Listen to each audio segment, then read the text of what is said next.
In the name of the most merciful and the most benevolent, may peace be upon you all. আজকের ভিডিওতে আমি আপনাদের সাথে আসামের রাজনৈতিক ব্যাপারে সামান্য আলোচনা করতে চাই।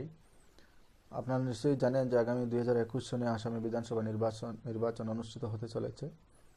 তো এই নির্বাচনে আমি আজকের এই ভিডিওতে বিশেষ করে ভারতীয় জাতীয় কংগ্রেস দলের অবস্থান বা তাদের সম্ভাব্য ফলাফল বা তাদের যে পারফরমেন্স কি করতে পারে সে বিষয়ে আলোচনা করতে চাই।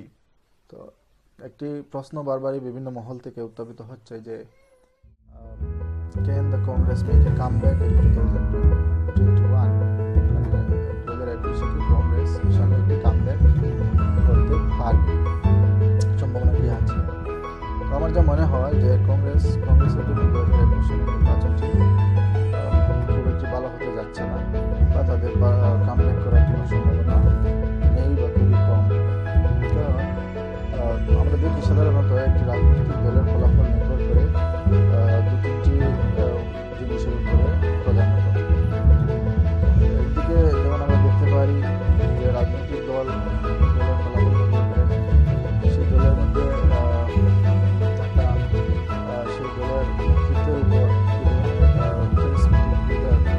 দলের মধ্যে আছে, সেই ক্যারিজমেটিক লিডার যদি থাকেন তাহলে সেই লিডার দ্বারা ফলাফল ভালো করতে অনেক সাহায্য করে, বা তার ক্যারিজমা দ্বারা অনেক ক্ষেত্রেই আমরা দেখতে পাই ফলাফল ভালো হয়ে থাকে। আর আরেকটি কথা যেটি এই রাজনৈতিক দলের ফলাফলের জন্য বিশেষভাবে দরকারি বা প্রয়োজনীয়, সেটি হচ্ছে যে রাজনৈতিক দলের যে সাংগঠনিক বিষয়, তাদের সংগঠন কতটা মজবুত বা কতটা শক্তিশালী। তো এই দিক দিয়ে দুটি দিক দিয়ে বিবেচনা করলে আমরা দেখতে পাই কংগ্রেস দলের বর্তমানে ক্যারিজমেটিক লিডারের খুবই অভাব। আসামকে কথা বিবেচনা করলে সমস্ত জাতীয় স্তরে আমরা দেখি যে লিডারের অভাব রয়েছে। সরকারের কাছে সবার কাছে গ্রহণযোগ্যতা আছে, অভাব বা ক্রাইসিস চলছে। ঠিক আসামের ক্ষেত্রে ঠিক একই কথা প্রযোজ্য, কারণ যে নেতৃত্ব বর্তমানে রয়েছে পরবর্তী তাদের কথা যদি বলতেছে, বিশেষ করে রিপুন বরা হন বা প্রদ্যুৎ বরদলৈ হন বা বিধান পরিষদের দলের নেতা যিনি বর্তমানে রয়েছেন দেবব্রত শইকীয়া হন বা অন্যান্য আরও যারা নেতা নেত্রীরা রয়েছেন, তারা কেউই তেমন ক্যারিজমেটিক পর্যায়ে পড়েন না, ক্যারিজমেটিক লিডারের পর্যায়ে পড়েন না। তাদের তেমন গ্রহণযোগ্যতা নেই, বা তারা তেমন জনমতকে তেমন বেশি একটি মূল করার ক্ষমতা রাখেন না বা রাখতে পারেন না, যেটি প্রমাণ হয়েছে বিগত লোকসভা নির্বাচন হোক বা এর আগের বিধানসভা নির্বাচনেই হোক।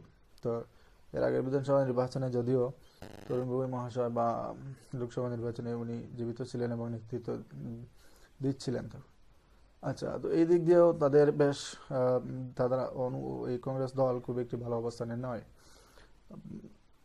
আর সাংগঠনিক দিক দিয়ে বিবেচনা করলে কংগ্রেস দল অত্যন্ত পুরনো দল, ভারতের সবচেয়ে পুরনো রাজনৈতিক দল যদিও, কিন্তু তাদের সাংগঠনিক যে ভিত যেভাবে মজবুত হওয়ার প্রয়োজন ছিল বা দরকার ছিল সেভাবে মজবুত নয়।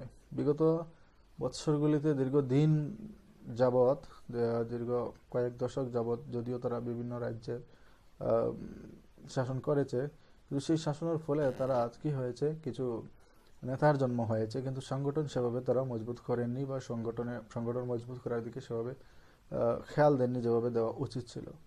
সুতরাং সব সময়ই আমরা দেখতে পাই যে কংগ্রেস দলের যে একদম গ্রাসরুট লেভেলের কর্মচারী যারা বা কর্মী যারা থাকেন, কার্যকর্তা যারা থাকেন, তারা তেমন একটি মর্যাদা পান না। উপরের পর্যায়ে কিছু নেতারাই সবসময় সব কিছু সুযোগ সুবিধা উপভোগ করে থাকেন। তো এই বিষয় নিয়ে তৃণমূল স্তরের কর্মীদের মধ্যে সবসময়ই একটি বিরূপ প্রতিক্রিয়া রয়েছিল বা একটি ক্ষোভ রয়েছিল নেতৃত্বের প্রতি, যেটার প্রতিফলন বিগত দিনে নির্বাচনগুলিতে পড়েছে, আমরা তা বলতেই পারি। সুতরাং আমরা একদম ধরেই নিতে পারি যে 2021 সনে কংগ্রেসের যে একটা বাউন্স ব্যাক করতে পারে বা কাম ব্যাক করতে পারে তার সম্ভাবনা খুবই কম। আর 2 নম্বর, আসামে আরেকটি ফ্যাক্টর যেটি খুব বিরাটভাবে কাজ করে, সেটি হচ্ছে যে ইউডিএফ দল বা ইউডিএফ দলের সাথে বেশি ঘেঁষাঘেঁষি করা, ইউডিএফ দলের সাথে ঘেঁষাঘেঁষি করলে যে জাতীয়তাবাদী অসমীয়া যারা রয়েছে তারা কিন্তু সেটিকে পছন্দ করেন না, এবং আজমলের দলকে এখনও অনেক জাতীয়তাবাদীরাই অচ্যুত হিসাবে ধরে নেন। তো কংগ্রেস কিন্তু দেখা যাচ্ছে যে খুব বেশি একটি ঘেঁষাঘেঁষি করছে বা ঘেঁষাঘেঁষি করতে চাইছে। তো এই বিষয়টাকে জাতীয়তাবাদীরা খুব একটি ভালো চোখে দেখছে না, এবং সেটির প্রমাণ আমরা এই জায়গাতে পাই যে আপার আসাম বা মধ্য আসামের বিভিন্ন জায়গাতে কা বিরোধী আন্দোলনে যে একটি সরকার বিরোধী যে জনমত গড়ে উঠেছিল সরকারের বিপক্ষে, সেই জনমতটা কিন্তু কংগ্রেসের পক্ষে না গিয়ে নতুন একটি রাজনৈতিক দল সেটির উপর ভিত্তি করে সৃষ্টি হয়েছে। সেই নতুন রাজনৈতিক দলের দিকেই জাতীয়তাবাদীরা বেশি ভিড়ছে, কংগ্রেসের দিকে না ভিড়ে। তো সেটার একটি কারণ হতে পারে যে কংগ্রেসের মধ্যে নেতৃত্বের অভাব, ক্যারিসমেটিক লিডারের অভাব, সংগঠন দুর্বল, তৃণমূল স্তরের সাংগঠনিক দুর্বলতা, আর আজমলের সাথে ঘেঁষাঘেঁষি, এটিও একটি কারণ হতে পারে। তো দেখা যাক কী হয় আগামীতে। নিশ্চয়ই আমরা ছবি আরও ক্লিয়ার হবে। 21 নির্বাচনে কিছুদিন বাকি রয়ে গিয়েছে, কয়েক মাস। তো এর মধ্যেই হয়তো আরও কোনো পরিবর্তন হতে পারে, বিভিন্ন পরিবর্তন সংঘটিত হতে পারে। তো সব কিছু মিলিয়েই কী ফলাফল আসে তা আমরা নিশ্চয়ই দেখতে পাবো। কিন্তু আমার ব্যক্তিগতভাবে মনে হচ্ছে যে কংগ্রেসের যে পরিস্থিতি সেটা খুব একটি ভালো হতে যাচ্ছে না, এবং তারা যে বাউন্স ব্যাক করবে তার কোনো লক্ষণ আমি অন্তত দেখতে পাচ্ছি না। ধন্যবাদ।